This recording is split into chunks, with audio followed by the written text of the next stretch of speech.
Good times. All right, so we are back for episodes 5 and 6. So I don't think we're going to go straight through tonight. We'll have the same link session. So welcome back to the Dunhallow Mystery. As you can tell, are on the table. Everyone is here tonight. Yeah. Everybody. So that's good. So first off, as you probably know, those who are watching or listening on our video or our podcast, whatever, knows that Gen Con's coming up. Actually, just opened today. Adam and I are heading that direction here in 10 hours. Call it. Oh, I don't know. Somewhere close to that. Yeah, we want to leave. We want to get there early enough to hear the Jerry Davis's Enemy Within the 30-year history.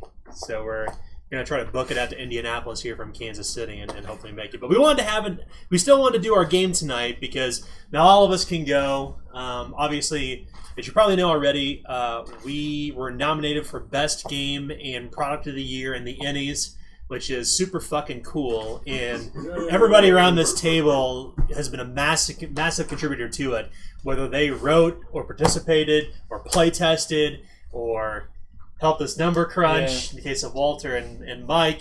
Everyone here has played a part, so this is really this award. It's an honor to be nominated, but we want to fucking win. Yeah. So we're gonna go to the ceremony Friday night and meet some people and congratulate those who win and lament if we don't win. But whatever, it's an honor to be nominated, so they say, right? It's party either way. That's right. So some other exciting news. So the Dunhallow Mystery is now on iTunes. You can listen to it there. You can listen to it through Podbean.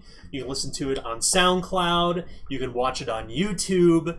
And if you're watching for this episode, you'll notice that our sound is better.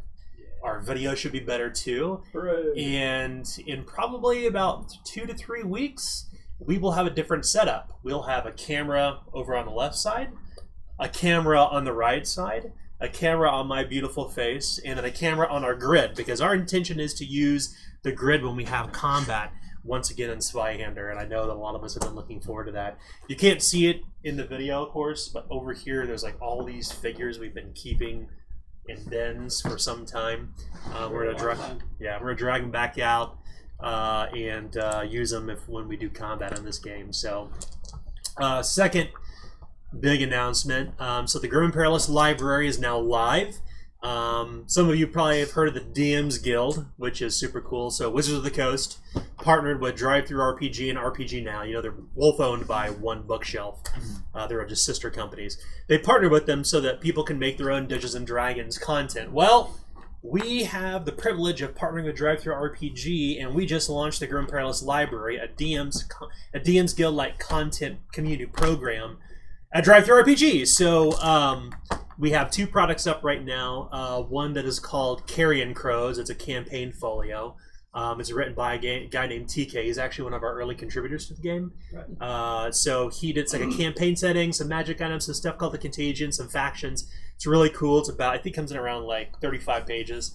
The second piece, which is done by Ken Duque. I'm probably mispronouncing his last name. Forgive me, Ken. Kenny, or Kenneth as your mom calls you. We just had a conversation like 2 nights ago about this. So Ken, he's actually our new layout artist, and he did the layout for Dark Astral and some of the artwork for it. Well, he did a fanzine called Sellsword, SLLSWD, no vowels. Okay. And it's pretty fucking awesome, guys. It's cool. So it has an interview with myself. It has a profession from Main Gouch, the Blitzballer, which Kent is playing in this game. It has an adventure called Notions of Devotion, it's about 7 pages long. It's really neat. It has some rules for mass combat, has some fun tables.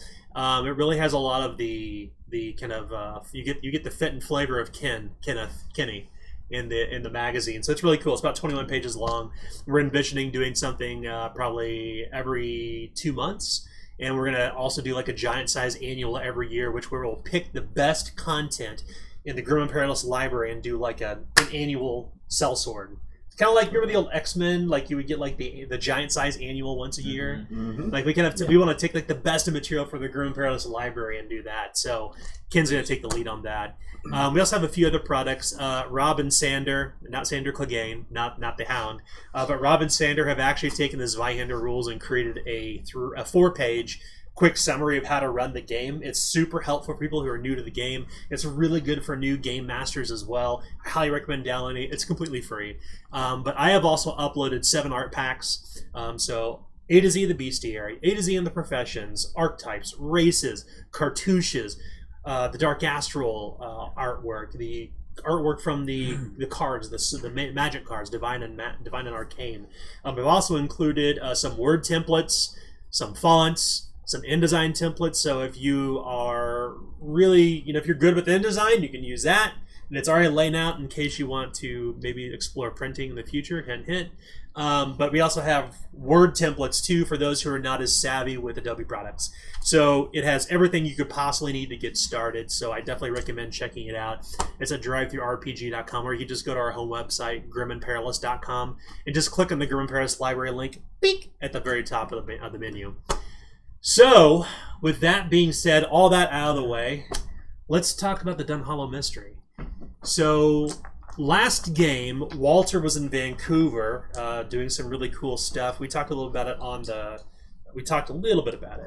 the business opportunity that's there, which we'll probably talk more about, I think, not today, but later on once things get a little further along, because we're going to be helping support Walter with his thing. It'll also be on Thursday, so we're pretty excited about that. Mm-hmm. So Madame Krista, who Walter plays, the Quacksalver, was out. So this is the first game where we've actually had everyone around the table, which is super exciting. Yes. So I'm looking forward to this. So let's talk about last session. Where do you recall leaving off? So we were led into an ambush off the road from a check station along the way, and it was the middle of the night. We found this. The wagon train was taken through an abandoned old hamlet where clearly these brigands lay in wait, and we fought in the dark with varying success, trying to manipulate light and to keep to the shadows sort of the chaos of the fight. And we emerged from that with some minor wounds and one escapee, and then that was the last thing that I remember. Okay. So let's pick up from where Walter last left off. So Nick, who plays Sir Harrison, our cadet, let's pick up right after that. What happened after the fracas in this caravan graveyard? I believe we, from that point, we continued on to this village called the Crossroads, where we met Kent's character, Gaunter Kildorf. And it was our mission there to recruit Mr. Kildorf for duties heretofore unseen thus far. That's right. So, for those who probably heard last game, they know a little about Gaunter because he was big shit in like the peasant sport, which is called Blood Blitz on the west side of the Axewater and Blitzball on the east side of the river. So basically, if you're from Aglador, it is Aglador, if you're looking at the camera here.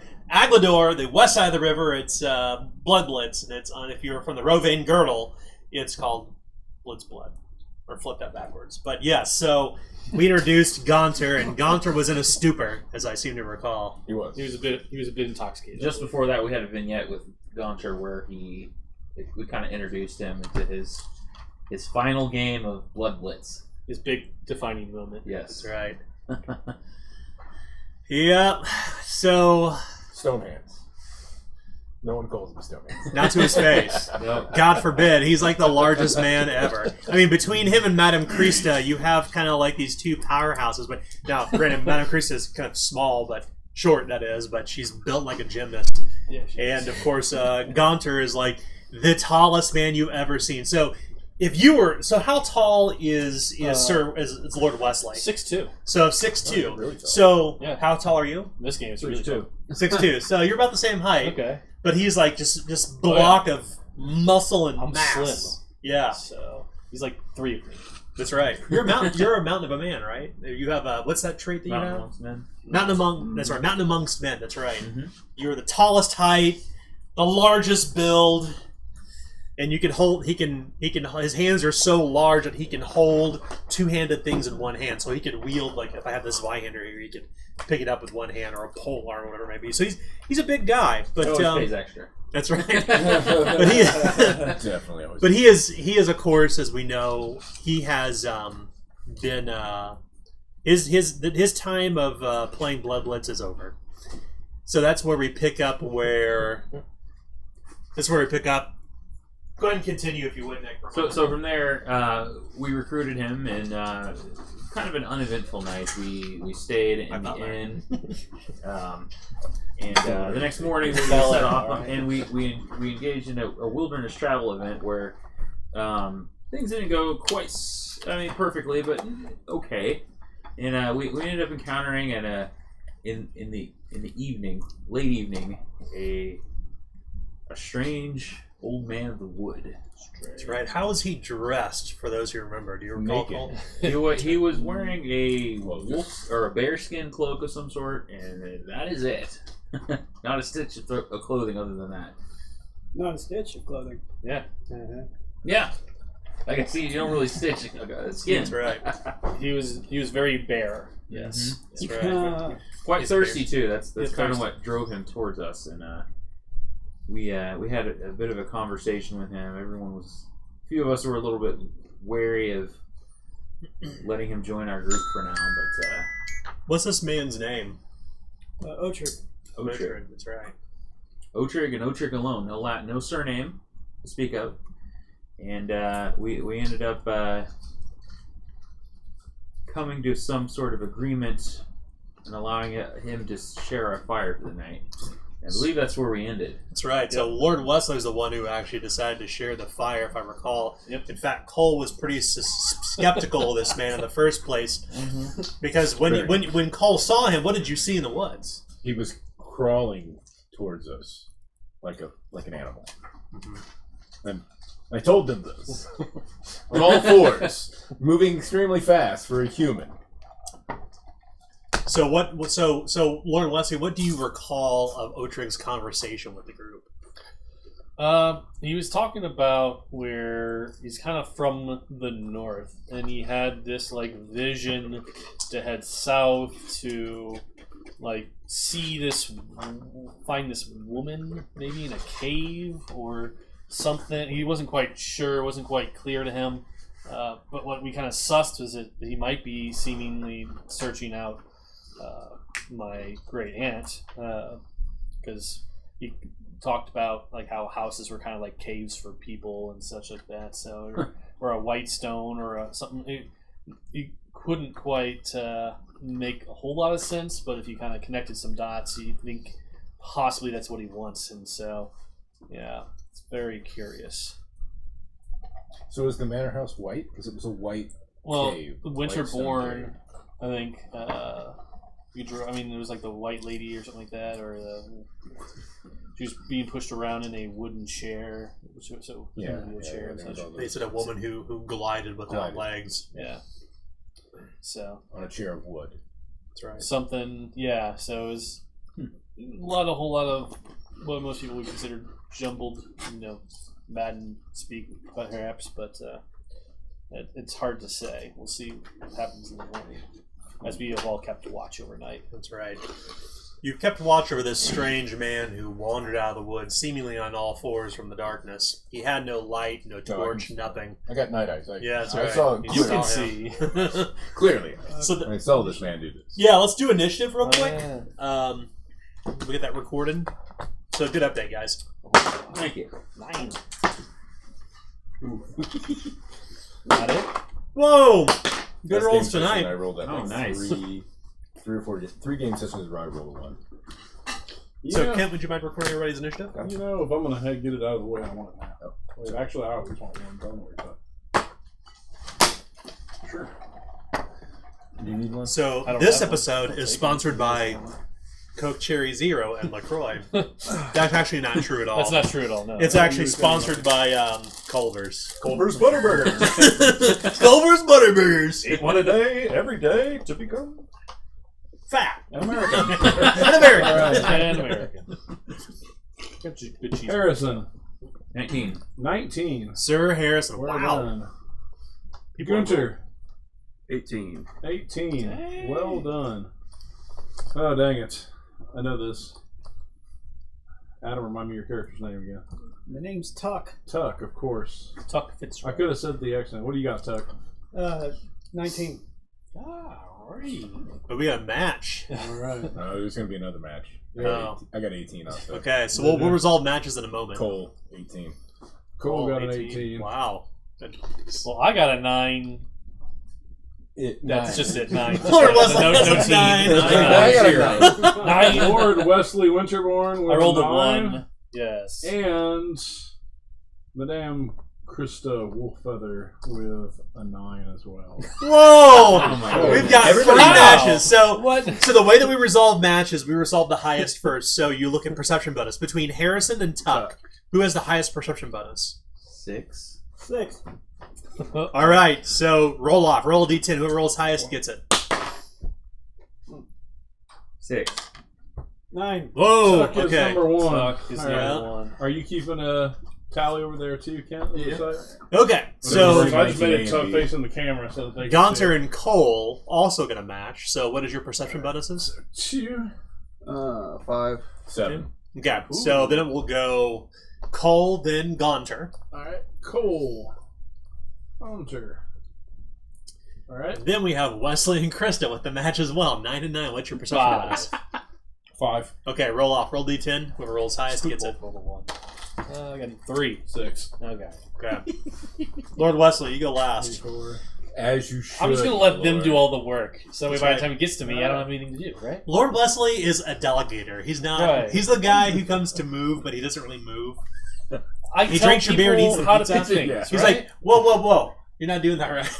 Yeah. I'll get this box, the one that has like Bro. nothing in it. Lift with your back. Flip with your You're back. definitely winter Not your bottom this knees. time. Carries the bed That's the frame bottom out. of the initiative, yes. Yeah. He waits till the bed's taken down, then carries the bed frame out. Right, Right. right. I got Okay. sheets. That's what I do. So with initiative resolved, we will pick back up the morning after. Okay. The fire has died down, and over the past few days, the heat has gone. Like it's turned to autumn almost instantly. And most of the leaves have already been changing color just because of the extreme heat from the long summer while the leaves die. But they begin to turn. You know, if you recall, it rained a few nights ago as well. You awaken to a fire that's been dampened by a light sprinkle when you wake up. You can see the grayish kind of ashes in the fire, kind of smoldering slightly. Already, Otrig is awake. You've been keeping close eyes on Cole. I'm watching you. You've Into been, my dirt the whole time. that's right. So you've been watching him pretty closely. Otrig in the light looks much like he did in the evening, save for the fact you can kind of suss out his age now. You would guess he's probably in his early 50s at best. His beard is grizzled and long, and is wiry and gray and brown and red, shades of red.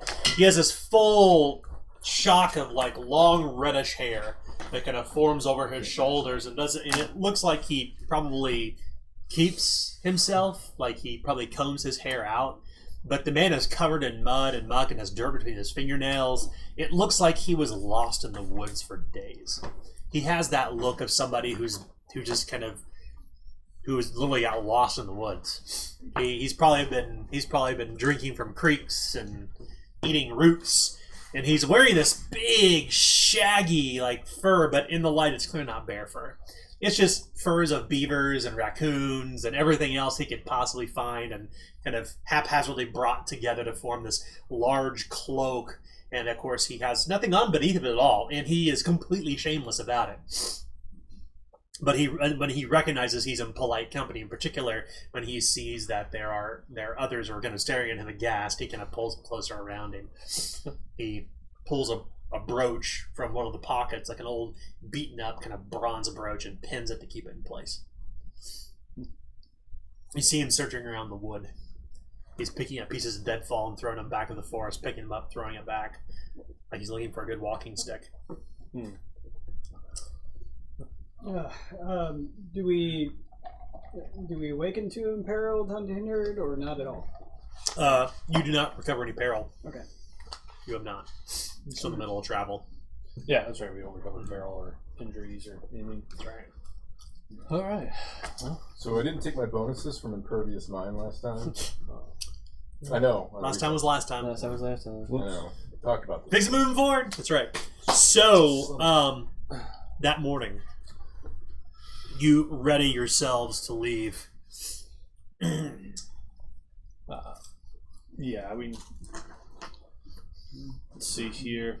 We should probably make as much time as daylight as we can, but I mean, everyone's got to have breakfast first, right? Well, not everyone. I mean, if you don't want breakfast, you don't have to have it. Oh, I wasn't referring to me. All right, well, He kind of glances over towards Otrig. Otrik's still in the wood looking for a good walking stick. he seems to be kind of on his own. And that is a good thing. Me lord.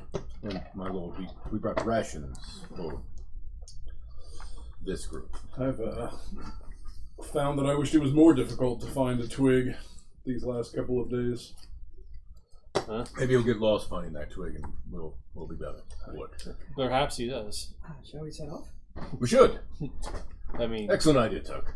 He finds a good stick and he whacks against a tree, and you can imagine if you hit like a tree in the wood and you hear it echo, tack! He finds a good shillelagh, and he kind of holds it over his shoulder like such, and kind of puts it in front of himself, kind of leaning up on it. Are you really going to let this creature come with us? I'm going to eat breakfast and then we are going to leave. If he heads north, we can't stop him. That goes a good stick in Good. case dogs approach. Well, Dogs can oftentimes smell cooking victuals.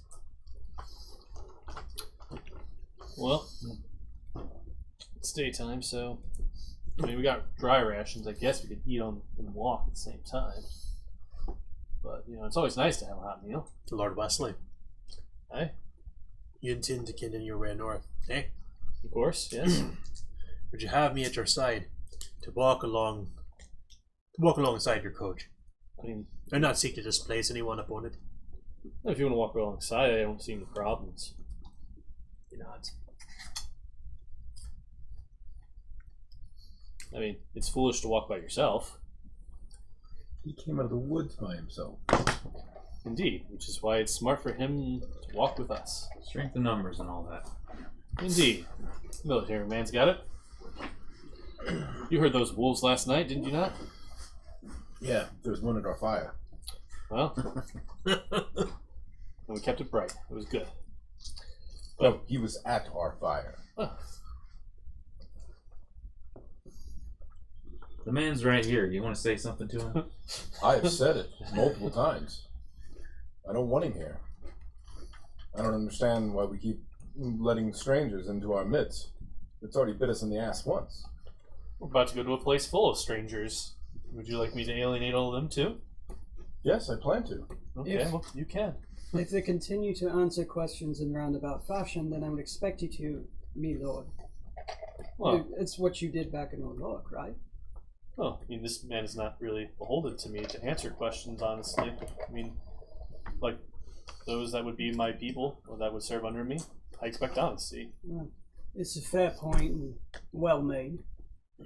So, I mean, I do cherish your guys' honesty, but, well, I mean, if people are going to be traveling these roads, hopefully we can get some trade going back and forth. I mean, if we shoo away every person that walks this road, then, well, we will be trapped and isolated for the entire winter or worse.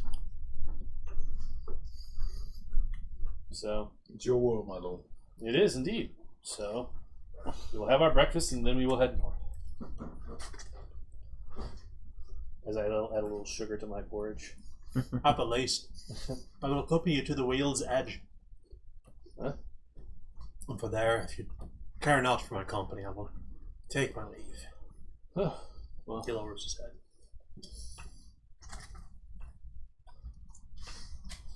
I'll tell you what, bud, if we're on the road there and one of the wheels on this here carriage gets stuck, you want to be of some use, you can get behind it and push the sumbitch out of it. Lord Wesley, have you had concerns of the wagon getting stuck in the mud? well, we've had good luck so far, and there has not been much rain, so I hope not, but I do not know the road ahead, so there could be a low spot where there is mud, so, I mean, the more backs the better. As we have had incidents of one or a couple carts falling over, and well, I would not wish that upon ours. He walks toward the wheel of the wagon and he taps his stick up on the iron once and says, incants some sort of words and says, "Your wagon will never get stuck again, my lord." Oh, well, that's handy. What was that? An old road hex.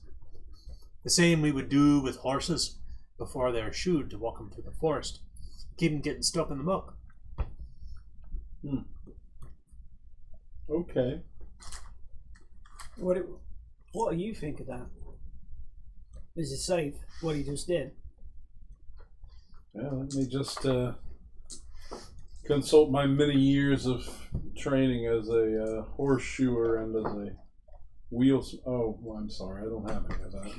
Well, yeah, but she's more educated than me, and so I mean, he looks to you. He looks to you for guidance on such things. Well, we can't read about this in books.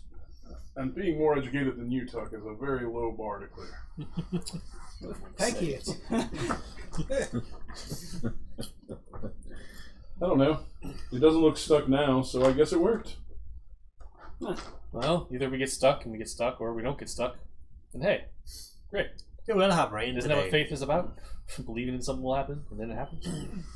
Or it don't. Or it don't. Have faith it will rain today. The signs are there. Does it look cloudy at all? No, Windy? Anything No. like that? Okay. it's completely clear and bright. Okay. Well, I don't feel it in my bones, but you never know. Never know with these weather around any parts, I I don't- suppose. Yeah, I mean, weather in Lake Town could be, or Old Blork could be a lot different than up here in Dunhallow. Lake Town will never die. Well, then, I'm finished. What about you guys? You ready? Damn you, Tolkien. Damn you to hell. This entire genre exists because of him. Yeah, right? Thanks, Tolkien. All right, so you gather your things and you strike out. Strong copyrights. That's right. Ernst, your aging old coachman, will urge the mayor onward. Not the mayor, but the mayor. Yeah. Go, mayor, go. And the coach will move at a very slow and plodding pace. Mhm. You have noticed, as I mentioned last session, that the path here it is further away from the crossroads, so it's not really a road. It's more just like a rut that's only identifiable because a wagon has passed through here at some point in the last couple weeks, Right. which must have been Ernst. Right. And he probably came in the rain because you can see there are divots and the grass is still it's just faintly visible. In fact, if you didn't have Ernst at the helm of this thing, you probably wouldn't know which direction to go. However, the good thing is that Cole has very keen eyes and you have identified the path that you must follow as Cole is sitting shotgun, or blunderbuss as they call it, with the coachman. Meanwhile, Lord Wesley and Gaunter are kind of pacing along the side, and keep in mind the coach is not moving very fast. It's moving at a foot's pace. Right. However, it is a long and exhausting day, and as Otrig had said, it does begin to drizzle slightly toward midday. It doesn't really cause any problems. It's just kind of misty and wet, and you notice that the trees are kind of getting taller and that their undergrowth is gone and that there's these broad branches and all this kind of overgrowth and foliage and dense canopy above you, And the forest floor is still. Very still, in fact. Save for some of the animals, maybe a woodpecker or two, or a little bit of crashing in the wood, but nothing really notable outside of that. You are a long ways away from civilization. You're almost 2 days away from Old Lork, which is much further than many of you have ever traveled. You normally would expect, even in like the hinterland that surrounds all of Old Lork, there are many different hamlets and villages, and you can find a farmer, or you can find a forester, or you can find a trader or a hawker, or a peddler or a criminal or a smuggler. You'll find somebody within a stone's throw around Old Lork. A lot of people kind of go that direction or live around it. Mm-hmm. Here, you haven't spotted a single person on this trail save for Otrig. That's it. Once you left north of the crossroads, like, this place is desolate. A little bit unnerving. You continue on your way until the sun sets once again. You suspect you're maybe half a day out from the Weald's Edge. W-E-A-L-D. Weald's Edge, meaning that's where what would you consider the very edges of the barony. Okay. That's your next waypoint. Okay. You'll not be to Dunhallow yet, but you'll be within the barony once you reach the edge of the Weald. The Weald's Edge. Fortunately, you have kindling and wood enough to make a low fire, despite the fact that it continues to drizzle. You build Otrig makes himself useful, and picking up some broken branches with leaves, he creates a lean-to, which unfortunately causes a lot of the smoke to smolder and whatnot, but at least you can keep a fire, which is good because it's pitch black out here tonight because of the storm clouds. There's no lightning, there's no thunder, just a continuous drizzle.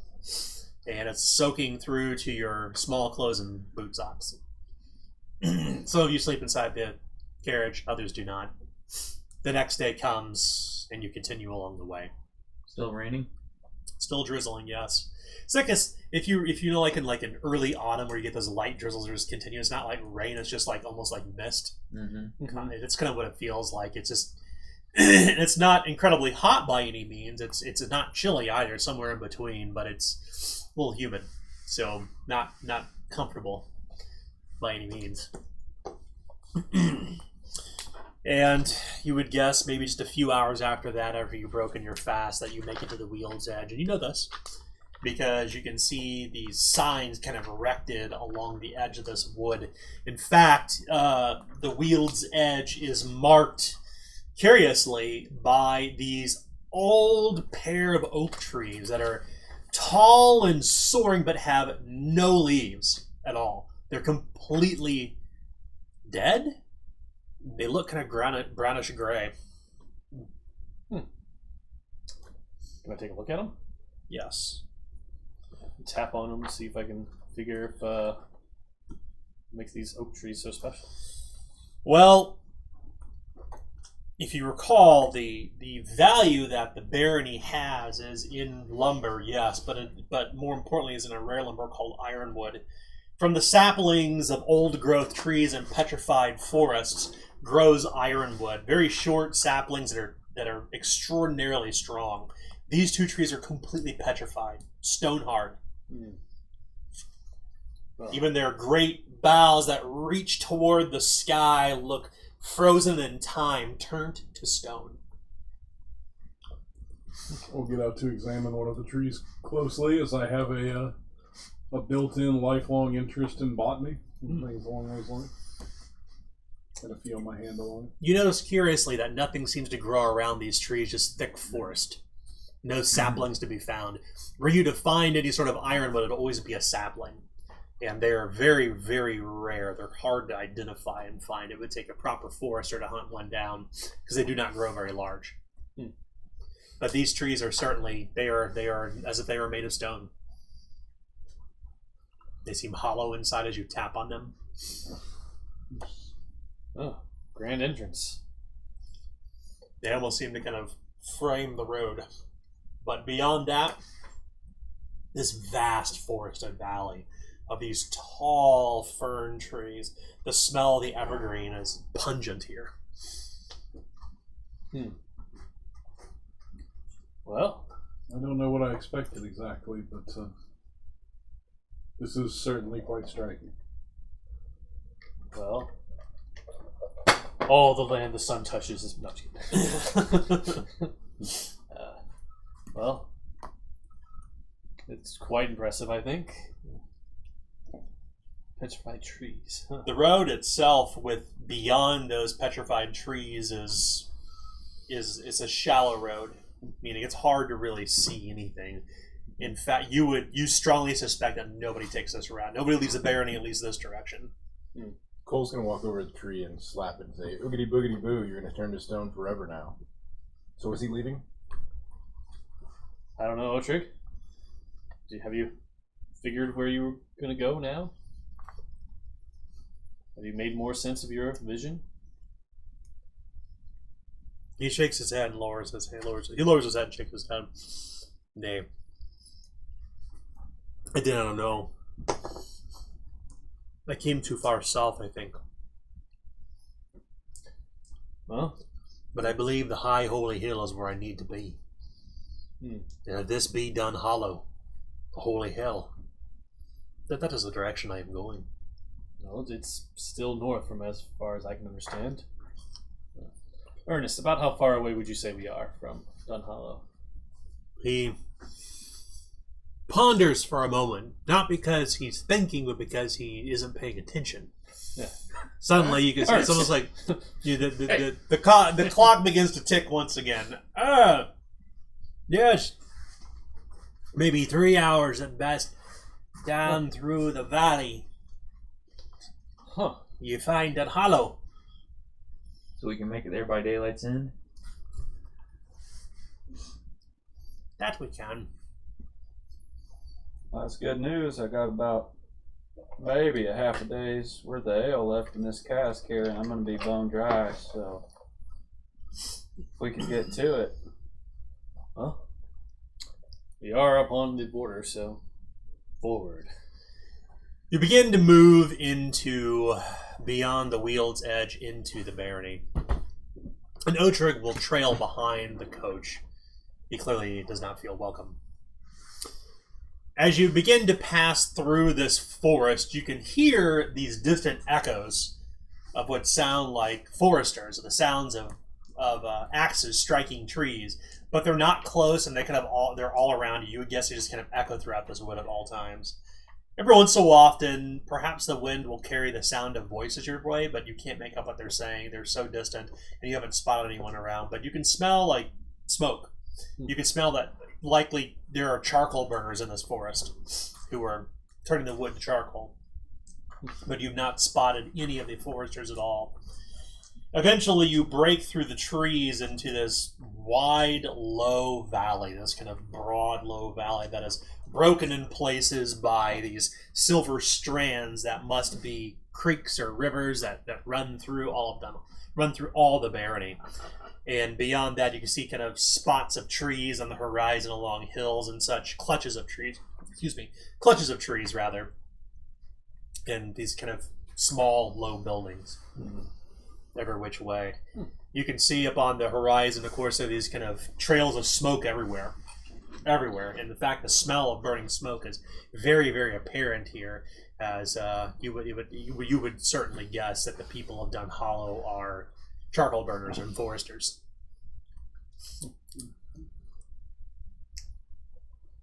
All right. Well, we're not far now, Ernst says.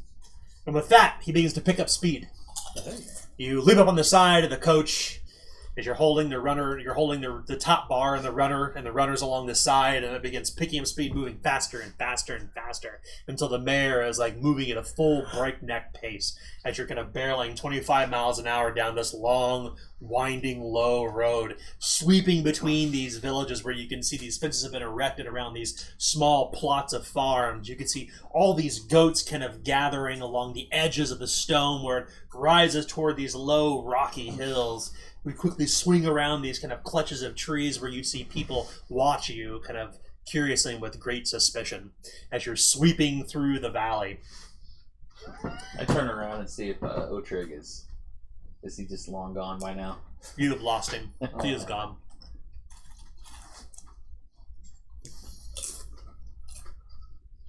you've taken this kind of vista of the entirety of the barony within an hour as you're moving at a very fast pace.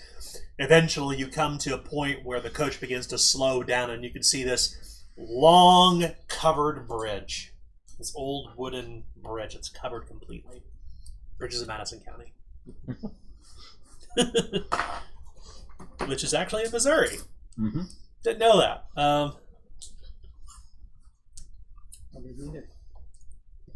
So if you imagine the covered bridge from, not The Prince of Darkness, what's that John Carpenter film? In the Mouth of Madness. In the Mouth of Madness, that's right. It's kind of like, thinking of it looks like an old rickety wooden bridge, and as the coach comes inside of it, you can hear the iron-shod wheels striking the planks, groaning and creaking. It's very wide. It would easily accompany 2 coaches, and it strikes you as odd, Sir Harrison, why this would be here. But clearly it's going over a river, and or a very deep creek, and that likely joins the Axewater some number of hours down the way. As you pass along, you can see fishermen working the creek. This pure blue silver strand of river, just clear and clean, as there are people gathered around the edge. You can see that there are a number of rafts and canoes kind of along the side as well, and you come upon this village. And the village itself is at first surrounded by kind of low wooden homes. Most everything's built of wood here. There's no wattle and daub homes here to be found like you would see in Old Lork. Most people here likely know carpentry and have lived in the wood for so long they have built all their homes of wood. But the more opulent of homes, as you kind of press further into the village, have a bottom floor of stone or stucco and kind of rise above the others. These tall kind of stony steep roofs that have wooden shingles upon them, or clay in some cases. There are a few people looking at you, kind of gawky looking children, and those who are being kind of this woman in this long, low, kind of puritanical looking dress with this tall neck ruff and this almost like a Handmaid's Tale sort of thing over her face as she turns away, and she has a string of children behind her holding onto a red corded knot, and she's leading them across the way, about 5 or 6 children. Dogs kind of dash and dip back and forth. This very small, idyllic looking village. And eventually Ernst and the coach and you all come to a stop.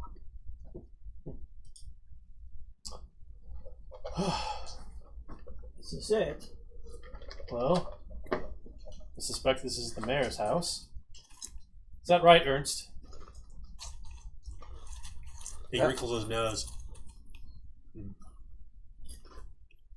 Dindish doesn't live in one of these. He's down the way. Huh. Is this the manor then? The manor is hours from here. Oh. You'll need to go to the Raven's Loft. It's just down the road. You cannot miss it. All right. Then we will stay there the night and see you in the morning. I have some business to attend to catch up for. Indeed, you've been gone for quite some time. I am certain we will find one another by the time the sun sets. Everyone in this place seems to find one another at some point. Well, there's only, I'm guessing, so many places you can't go. So there's only so many places you have to search. Where's the ale house located there, Governor? The Raven's Loft, where the mayor is. Dindish Olmsted. Well, he's expecting you. I've never tried the Dindish Homestead, but I like any kind of ale, so... Well, we shall go pay him a visit. Inquire with him about his concerns. And ale. Well, maybe a little something too. Again, I don't know what amenities there are, what they brew, or, well, what you can find, but besides wood. Well, if our welcome is anything like the rest of the village, then. Were you expecting a parade? Perhaps that's tomorrow. The Lord has come to meet them. I expect something. These are simple people. I don't expect anything of them. I expect more. Not without its charms. Certainly.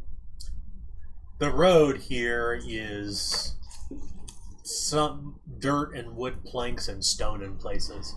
Likely when it rains, you would imagine that some of this becomes like a muddy rut through the river, but a road through the middle of this. There's kind of a lowlands around here, kind of a little bit marshy in places too, but idyllic certainly. Doesn't seem dangerous, at least on the outward view, but of course no monsters make themselves apparent in the daylight. If you're a superstitious person. But the place reminds you a little bit of, I don't know, kind of the movie Sleepy Hollow.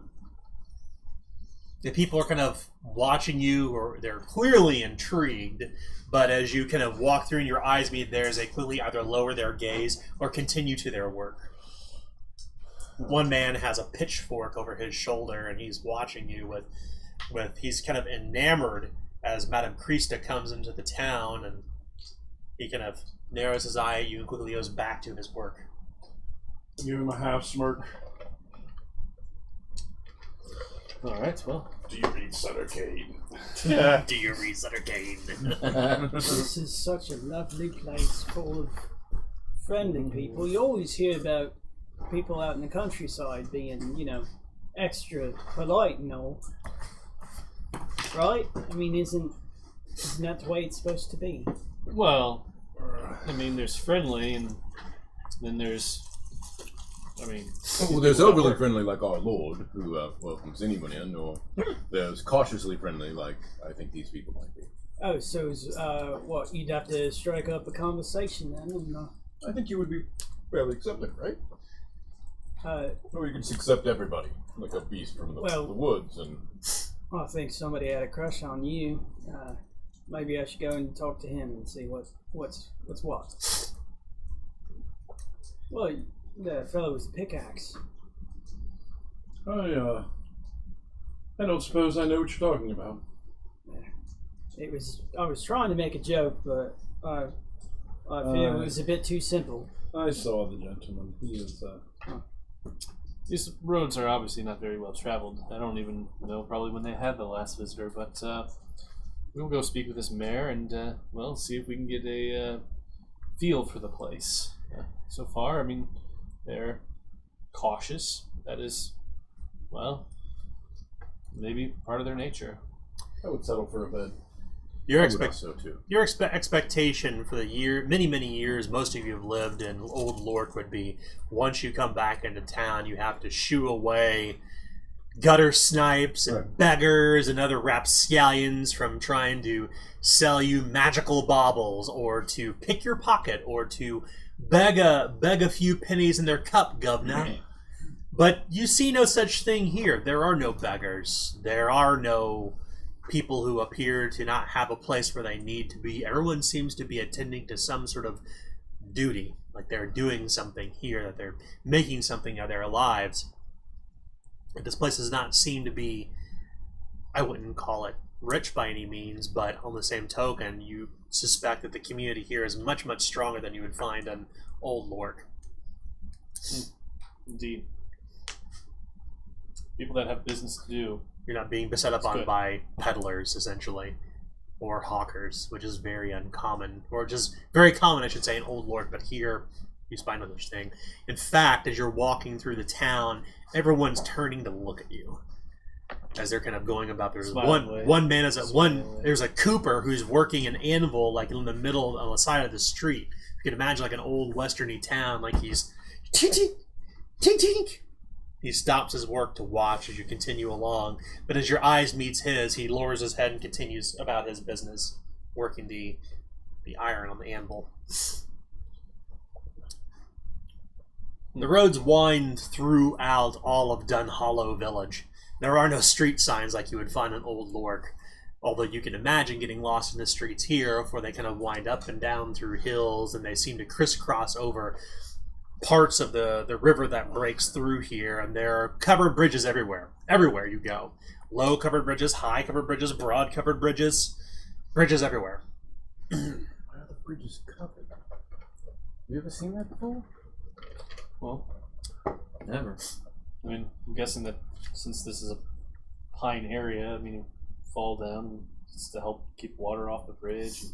It's made of wood, so I guess you wouldn't want water to sit. If I just had to guess, I don't know. Perhaps you can ask them later. Just seems like an oddity to me. Yeah.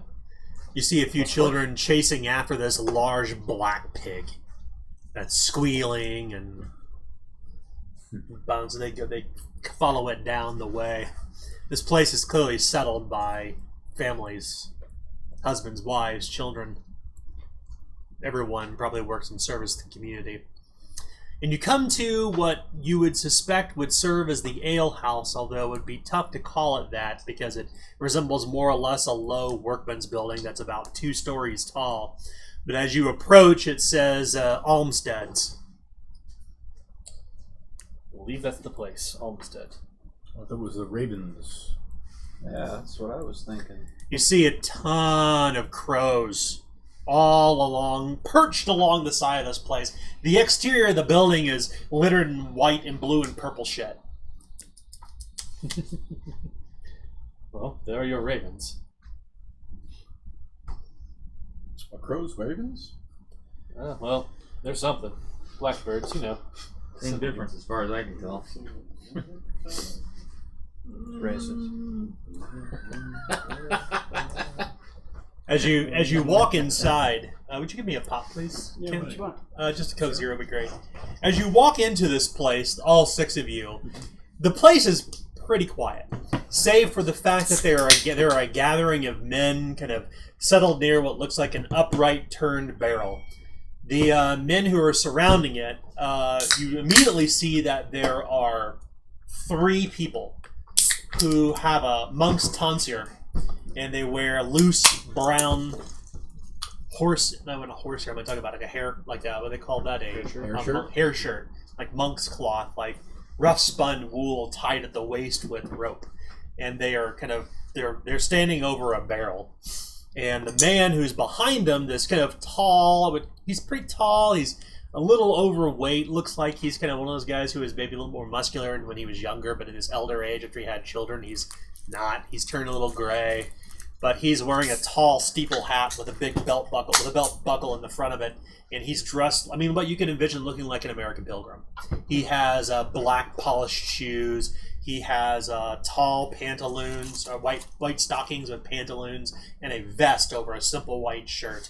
And he is he's having a conversation with these 3 monks. I mean, I'll look around, but if there's no one else, I will walk towards these people. As you approach, they kind of all stop. They kind of pause in the middle of their dealings, and they all turn toward you, and these 3 monks who are the most haggard-looking men with these small, pinched baby faces, but these pustules along their head, or some sort of scratch, or something that would denote them as kind of being misshapen. Kind of takes you aback for a moment, and you cannot help it. Kind of, the fuck? Ew. Yeah. Gentlemen, good day. Oh my god. And who might ye be? I am Wesley Winterborne, and I am looking for Dindish Almstead. The man with the belt buckle shoes and the tall steeple hat, he didn't even recognize you. You look just like your father, he says. He comes up and he grabs you by the shoulders and he gives you a kiss on each side of the cheek. You came. You got my letter. Indeed, I did. A very interesting letter, so... Brother David, perhaps we can continue with this transaction later? I don't mean to oppose. Nay, no imposition at all. You brought others. Good. Brother David, we will continue our dealings later. One of the men with the kind of pustules on his face, he kind of nods. And the 3, he and the other 2 monks walk away. So you should probably write down under your people places things on your sheet that you have met Dindish Almstead and Brother David, D-A-F-I-D, David. Are you just picking people's names that I'll just mispronounce on purpose? Brother David. David. Sorry, still good. Go ahead, man. No, I don't. I'm not even on the He's page. a monk and his name's Dave. All the way back, brother. What was the other guy? Almond? Second to last page. Olmsted? Olmsted. Dindish? Olmsted. There we go. Olmsted, comma, Dendish. Esquire. The 14th. Nick, would you mind handing what me was the first name of Umstead? Dendish? Dindish. Yes, D-N-D-I-S-H. Cavendish, Dendish. What'd you say, Dan? Would you hand me the Tits Rolls, please? And what is the mayor's name? That's Dindish. Are you talking about the brother? Oh, yeah, the brother. Dash. The monks thing you were doing those Yeah. too. I thought it was one of those things. Just I got Dindish Olmsted. He takes a quick the Dendish, the mayor, he takes quick stock of those who are with you. And he walks around amid all of you and shakes each of your hands. Let me introduce you to them then. Cole Marius Jr. Or Cole Marcus Marius Jr., right? The second. The second. second, Sorry. It was Shake. nice to meet you, Dindish. Nods. Governor Olmsted. Just call me Dindish. As you wish. This is Madam Krista Wolf-feather. The pleasure is all mine. My lady. I'll offer him my hands to. He will Yep. he will simply nod. He will not reach to touch you. Yes, Sir Harrison Claviger. Good, Yeah. good afternoon. I give him a very firm handshake, trying to get the measure of the man. He has hands that are kind of leathery and calloused. Not particularly broad, but Yeah. a strong grip. Gaunter Kildorf. At your service. He nods and shakes your hand. And Tuck Fitzroy. Hi, Governor. He nods and shakes your hand as well. Oh, You have came at the right time. I am glad you have found your way here. Ah, You have read my letter. indeed, many times. If you know if it's a matter of import, please. My home is yours. I will give you bread and salt. Oh, thank you. It's been a long journey. I would appreciate that. You find it very curious, Sir Harrison, the man would offer bread and salt. That is traditionally something that a military man would offer to another. Bread and salt, you say? You serve time? That's not very nice now. This is a respectable fella. No, not that. I don't think he's ever been locked up. Not that. No, that's not what I meant. I mean, Well, serving mili- time. militarily. Oh, okay. He gives a curt nod and says, "I did." He does not go any deeper than that, but you suspect that there's something behind that. I don't press it any further. Certainly. Nonetheless, you take a seat at Border Wars. you take a seat at the at one of the tables where he sits as well beside you, and you begin to break bread with one another. He pours a pitcher of a very, very, very sweet mead. Now we're talking. It's like it was made for me. You shall enjoy Brother David's mead. He and the monks, they keep bees in the woods. Oh, they do. Good source of honey, yes. And meat. Indeed. You have monks? Seems I brought a jar of honey for no apparent reason then. We've got it sourced locally. My Monks Lord the martyr. Wesley, would you have me stay for the men's business? I mean, we are eating right now, but if you wish to excuse yourself and retire, then you may do so. I serve at your pleasure, my Lord Wesley. what are you saying? You can stay. I think you should stay. If we have business to talk about, perhaps my aunt, then I do intend on having you care for her, then perhaps would do you well to know of her disposition. Certainly, and such other thoughts and matters just hurt my head so deeply. Well, Cause me a faint. if you need to excuse yourself, I shall allow it. I shall do so only on your say-so, my lord. All right. Otherwise, I am but a church mouse. then just shares the bread and the meat, but he does not pass a cup to Lady Krista or Madame Krista at all.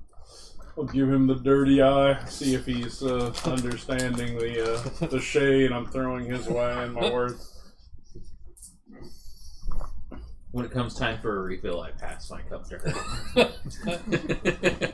I did not know that you drink, my lady. You will forgive me.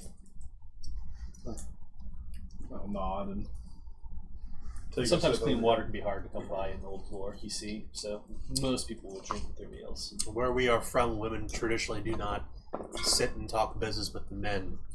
But I trust ye, if you are of Lord Wesley's Indeed. house. I do only as my lord would command. And I'll drink half the cup in one swallow. So if the pleasantries are out of the way, can we? I hate to be the man to get down to brass tacks, but Business, yes. But first, let me tell you, if you do not know, you must know that Lord Wesley's father and his uncle, we were thick as thieves when we were younger. You look very much like your uncle. You do not look like your father, but you look like your Uncle Charlie. Was you those whipping boy too? Well, they're brothers. One would not be looking for the other, I would not imagine. Do thou speak of me? Yeah. No. Oh, how are you so close? If he's not part of the family. My father was the quartermaster for the Baroness. Huh. Well, I guess you being part of the household wouldn't make you close.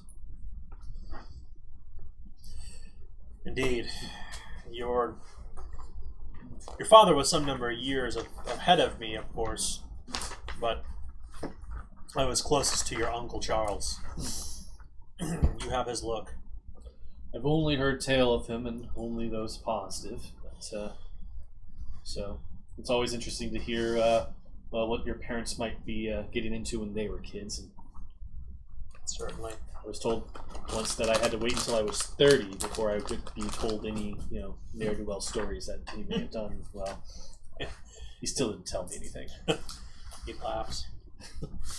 Nonetheless, I am filled with joy that you are here, and I see that your children and wife are absent. So you must understand the gravity of the situation. It seemed best to leave them in Old Lork and make way here. Things, making sure, safe before. Forgive me, good fellows and my lady, for not including you in this conversation. I trust that Lord Wesley has spoken with you about what has happened here in Dunhallow. Tell me what you understand. I don't understand much of anything because they just picked me up a day or so ago, but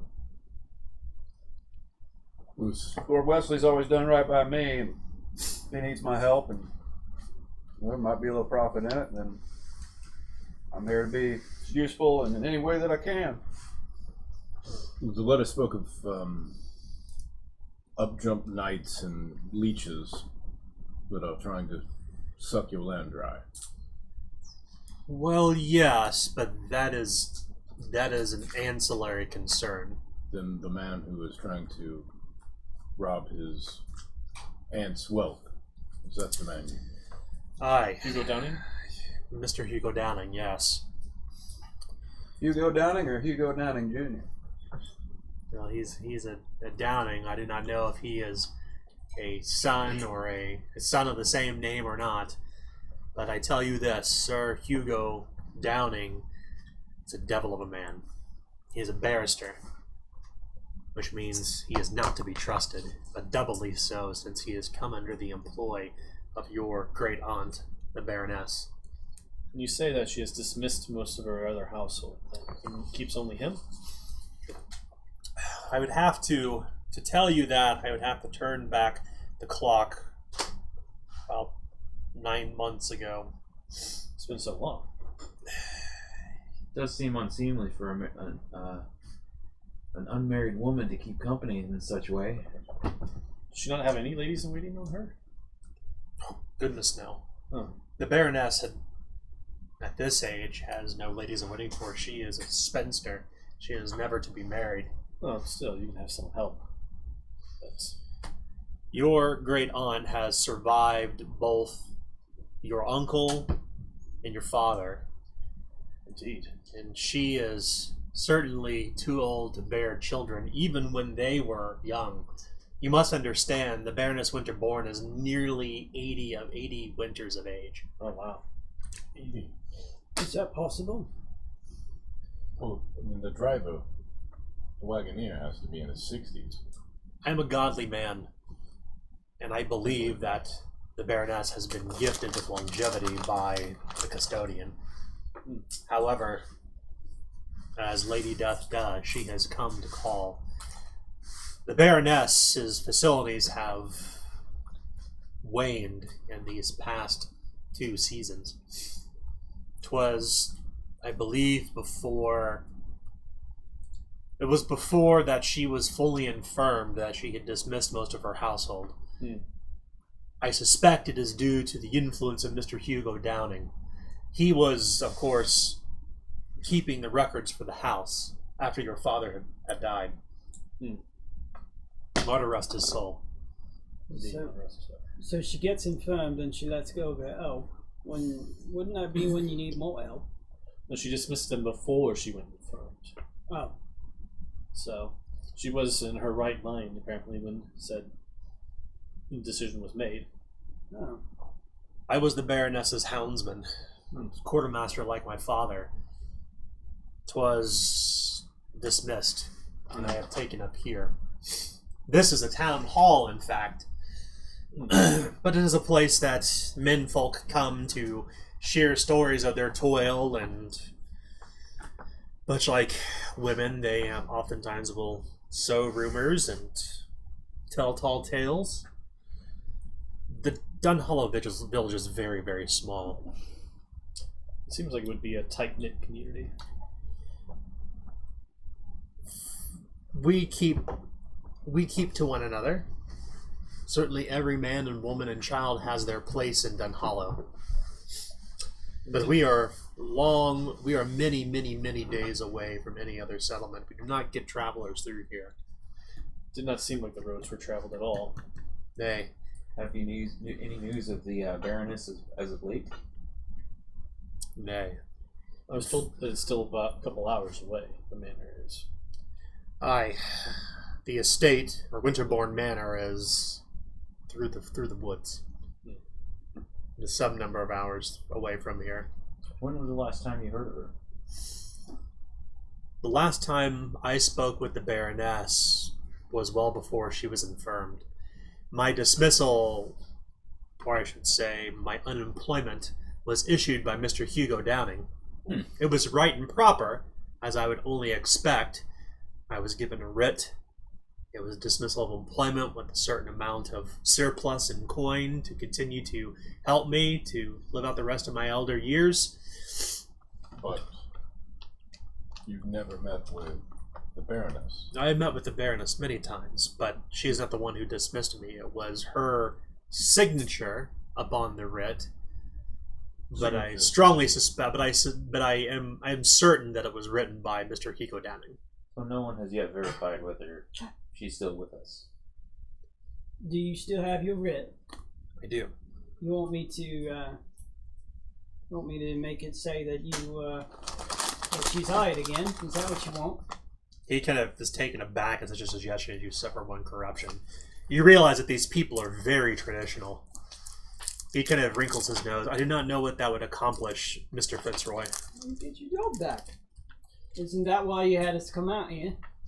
No, I think it was his concern over my great aunt and well-being of this community. If a man such as Hugo Downing were to,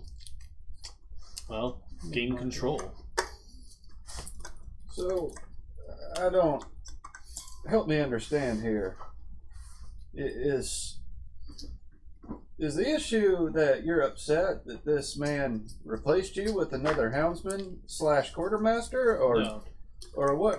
I don't understand what's going on here. I mean, I know losing your gig. I mean, it's a real kick in the kiwis, as they say. But I mean, what's this got to do with Lord Wesley and us. It's his manor home. Mr. Kildorf, you must understand, it is not a matter of mere employment. The Olmsteads have served the Winterbornes for many generations. We have always been at their side. Always. When I was but a boy, the Baroness was in her 30th winter. She never married. She never took anyone at her side. She was shrewd and cold, but she was fair. It is not a matter of being dismissed from employment. Nay, it is my concern is for all of Dunhallow, not merely my own employment. I hope that you can understand. I hope you understand what I'm saying. Are you suggesting that her actions were out of character? If she is indeed infirmed, as Mr. Hugo Downing insists, then I do not know what to expect. However, Mater forgive. It would be odd. She would never do such a thing to me or my family. But you said that she made the decision before she was considered infirm. That's why I asked. I didn't mean any offense or anything, but it's just a whole lot of things aren't adding up. The mysteries behind what has happened and why it has happened is precisely why I have called Lord Wesley here. He is the inheritor. He is the inheritor of the Winterborne fortune. The estate rightfully belongs to him when the Baroness passes on. However, you know the devilish ways of barristers. You know the devilish ways of words upon paper.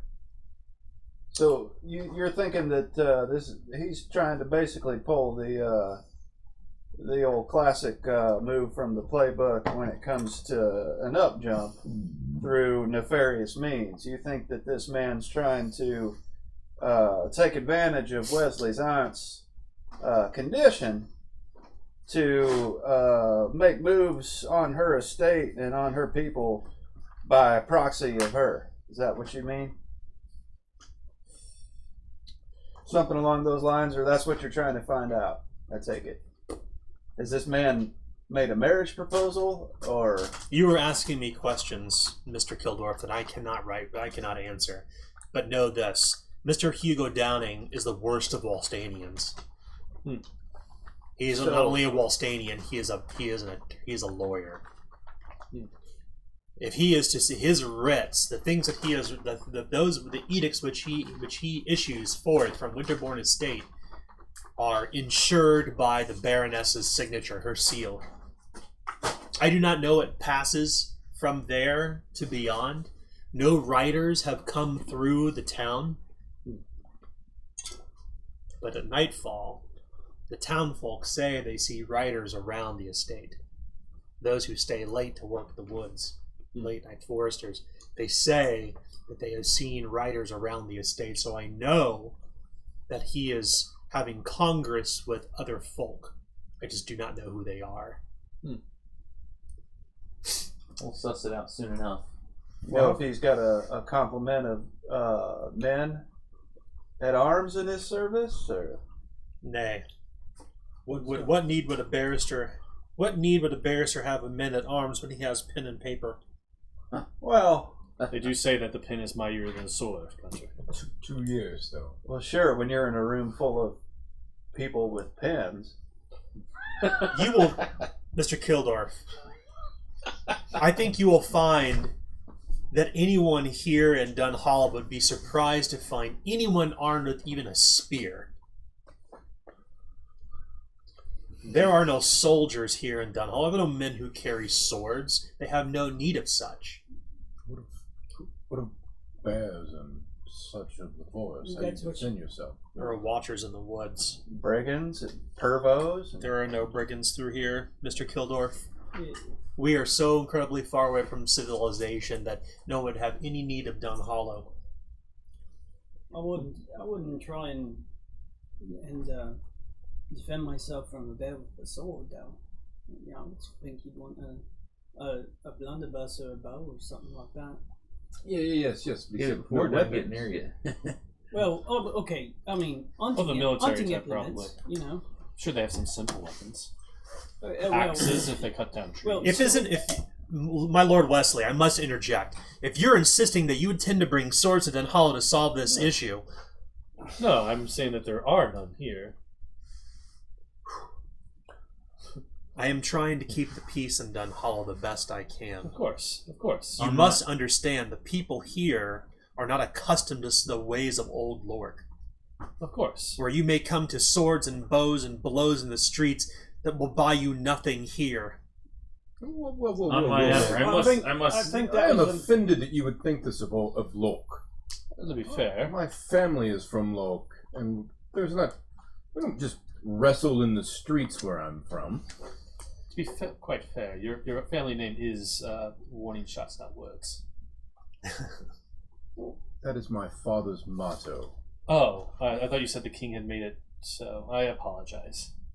In jest. Oh.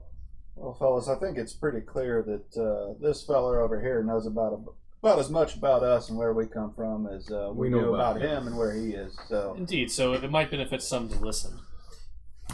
I do not intend to battle with words, and I apologize if I have irked you so. You offended me, but yes. And a gentleman will accept the apology, and we will move forward. It's already been accepted. All right. Well then, back to my questions. So you think that there are these men that are in Congress with this Hugo Downade, but none of them from this village, correct?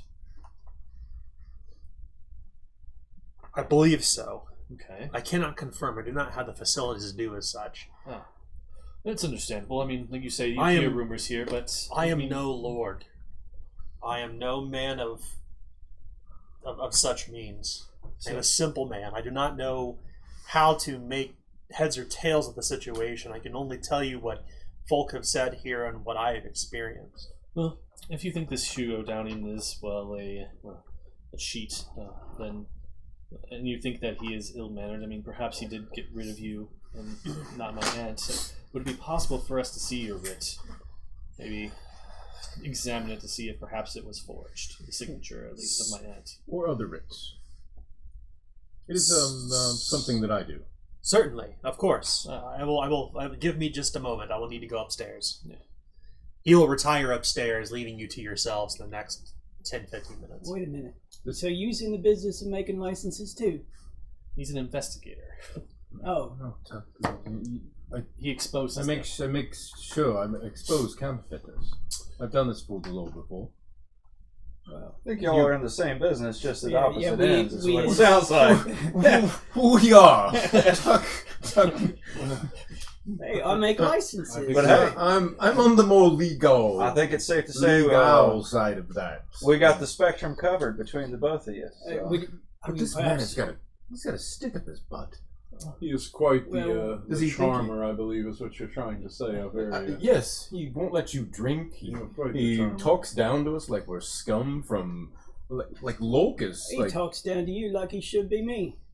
exactly. Right. Does he not know my station in the Lord's keep? Oh, For a man who desires our help, he does have a curious way of demonstrating it. But I'm not here on his account. When it comes to the general disposition of folks around here, I have to say, I met Dead Moth's fireside who got more personality. all people are different, correct? I mean, obviously we're not dealing with the shady underbelly of Old Lork as we are used to. So, listen. Devious. If you listen, perhaps for a while, we might learn something. He knows nothing. He's not Of seen course he your doesn't. aunt in 2 years. He more than likely doesn't know any more than what he said in the letter. But we must build a relationship if we wish to gather information further or make use of the man. The old man is a gossip, nothing more. He doesn't know anything. Okay. And as far as I agree. But he knows people here. He will help us make those connections to those who might know something. I think He doesn't. If you need a second set of eyes, Yeah. I can help. That's We're gonna take these. what I was thinking too. Examine them. Like Tuck's saying, you know, and like this old boy said himself, he has no idea. I mean, unless he's sitting up posted in a tree or in a ditch, watching every point of ingress and egress from that manor, don't know shit from Shinola as far as what's going on or who's going in there or whatever. As far as we know, as soon as the sun goes down, he's back home fireside eating his chow and Hearsay is what you're saying. Well, exactly. So well, and if they's riders out at night, you think that they's unarmed. Perhaps not. Yeah. That's why he called me. So since it's my inheritance, it would be mine to deal with. this all makes sense, but from the way this fella's talking, you got more use of lawyers than you do fellas like us and ladies. Well, men of honor will believe the signatures and seals of those that they see on paper. Again, these are completely different folks than what we are used to dealing with. These are generally sure. honest folk. Perhaps They take you at your word, Gaunter. They don't believe that you will pay them tomorrow. It's something you borrowed today. Wait, they taking you just on your word without even knowing you first? And Gaunter, please don't be offended by him besmirching your entire race. I mean, me being on board carries weight, right? Because of my family, because of his relationship with it, he would believe me. He has not met me until just now. But, well, we must garner relationships with these people. We must become friends with them. Because if you trust no one, like you do in Old Lork, then we will get nowhere quickly. We might as well return now. That was Krista steps forward. these people speak with the disposition of those who have been hurt and lied to. I do not believe they are as honest as, perhaps as simple as they seem to be. So you have to take this down to its most simple elements, fellows. And my lord, if the barrister has your aunt's ear, then who has the ear of the barrister? That is the only question you have to answer. The rest of this is all poppycock. Sure. And we will meet with this barrister tomorrow. And tonight we will gather information from those who are here, and those will probably show up later once the sun goes down. You think it's a good idea for all of us to go and tip our hand, as they would say at the card tables back in Old Lord? You think it would be wise to hide some of our number? Think he would not hear it?